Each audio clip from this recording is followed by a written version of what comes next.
Good, good morning, everyone. I'm Jovita. And today I'm going to talk about how genetic modification is the esteemed science field. So, we all want a better life. A life where all sickness could be cured and all disabilities could be prevented even before they happen. And when we talk about a better life, we usually think about robots, how we create robots and they help us do things. It's technology. But what haven't considered is what if we modify ourselves? What if we modify our genes to cure our own illnesses, to prevent our own disabilities? Wouldn't that be a perfect world? So, that's why my claim is that genetic modification should be allowed. Genetic engineering is one way to achieve the life we imagine just now. Because that's why I believe this. Today I'm going to make you agree with me. Because genetic modification can manufacture hormones, and it can be used to replace defective genes, and it is ethically justified.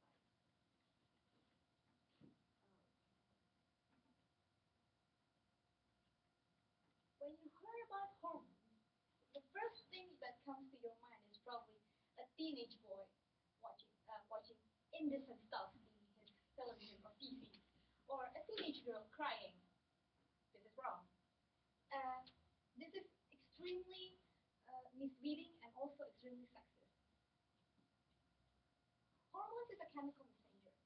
It is secreted directly to your blood, and it will act accordingly on different parts of the body. So it sends information what the parts of your body should do. But some people doesn't have it. Some people cannot produce certain hormones, such as insulin. Insulin is a hormone that can break down sugars and to create energy. That's where our energy came from. But genetic engineering can fix that. It can make all people produce certain insulin. So in this case, the insulin is the DNA that produces insulin is inserted into a bacteria, and bacteria is inserted to our body, which then can produce insulin. Problem solved. And next, but that's insulin. Insulin defection is caused by our organs that cannot produce insulin. What if it's our genes that is defective since birth? What can we do? Should we just accept our fate and die? For example, let's take for example hemophilia. Do you know what is that? What that is? Do you guys know what hemophilia is? No. I guess I know. So hemophilia is certain genetic illness where you cannot stop the blood from coming out. So when you bleed, your body will produce this blood clot, which will stop the blood, which will stop you from bleeding. But people with hemophilia cannot do that. They cannot create blood clot, which is why when they bleed continuously until they die. This could be a problem. And this is where gene therapy comes to play.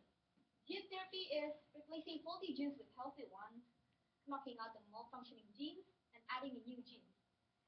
So in hemophilia cases, uh, it is replacing faulty genes with healthy ones. So it replaces the genes that is supposed to inform the blood clots to form, but it's malfunctioning to a healthy one.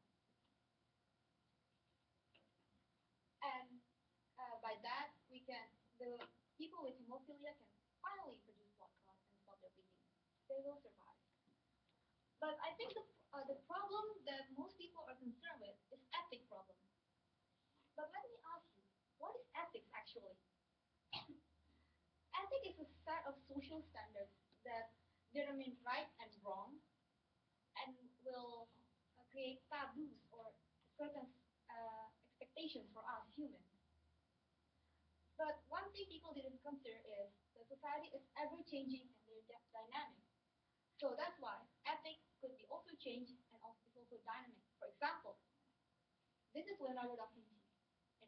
In in one in the year of 1500, it is immoral to dissect corpse, but yet he did it. He dissects the corpse of 10 bodies and create this realistically accurate anatomical drawing. It is considered immoral at the time. But now, in 2015, we do autopsy. We basically dissect corpse, just as Leonardo da Vinci did. But it is acceptable to do so. So ethics can change. And the usual concerns regarding ethics is that we are violating God's law by boundary between species. But species is a theory created by humans, a conventional naming system. We can change them. And second one, it's dangerous and risky. But so does all STEM fields. Every field has dangers and risks. That's why we're researching carefully. That is what research are for, creating limits and boundaries to minimize its risk. The third one, it messes up with natural evolution. But humans have messed with evolution and nature since. We domesticate animals, we build things. We force nature to adapt with us instead of us adapting with nature. Then I think isn't it hypocritical to judge that genetic engineering is messing up with our natural evolution, but not buildings and robots? So my last point is that genetic engineering could be beneficial, but yes, there's a certain limits to be adhered to. You need to create certain boundaries and not go through it. But if it can be used to help people, why not? Thank you. So this is my reference book.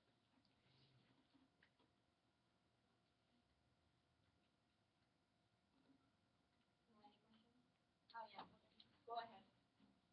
Did you think about the fact that each human has its own immune system, and when you input foreign gene inside of you, your immune system starts to fight against foreign bodies inside your own body, and this will cause this may cause long-term health problems, like for example, as the guy said, cloning. When you clone about the sheep, she lived only, I guess, half of expected time. But that's what different with genetic engineering because immune system is like it's protecting us from harmful things, from strange, foreign objects. But genes, if you insert the genes into your DNA, it will not be a foreign object because it's a part of your code. It's the same, just a healthy one. So it will not be considered foreign, and it will not create a lasting effect, at least not from immune system. Anything else? So how then people die because of gene therapy? Do you know any examples? I just heard enough examples, so What is your example? Can you provide the source? not actually. I just read that Then it's not a lot credible. of I'm sorry. a lot of like um, not successful experiments with gene therapy. Not even cloning, not even. Yeah, because it's still a research, so it would be successful and would be not. That's why it is still in a research stage. It is not yet implemented in human, but it could be, and it should be allowed when the time and when the research has been finalized and completed. That's what I think. And you're always having an eye on me when you're talking about the last point there. I want to ask a question is that in my presentation I talked something about a species invention. It means that the imperialize of a certain species to another place and they breed a lot and make local species extinct. How do you think about this? Is that a mess up of the nature system or the nature evolution?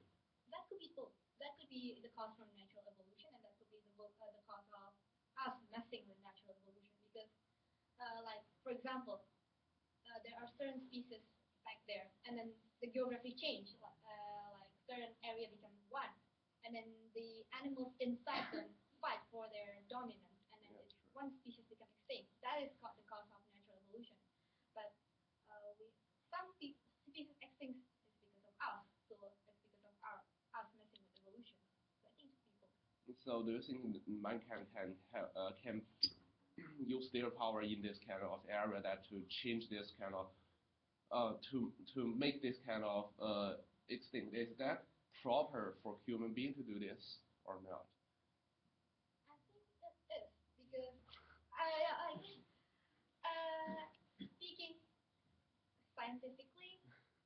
theoretically, extinction always happens, Yeah.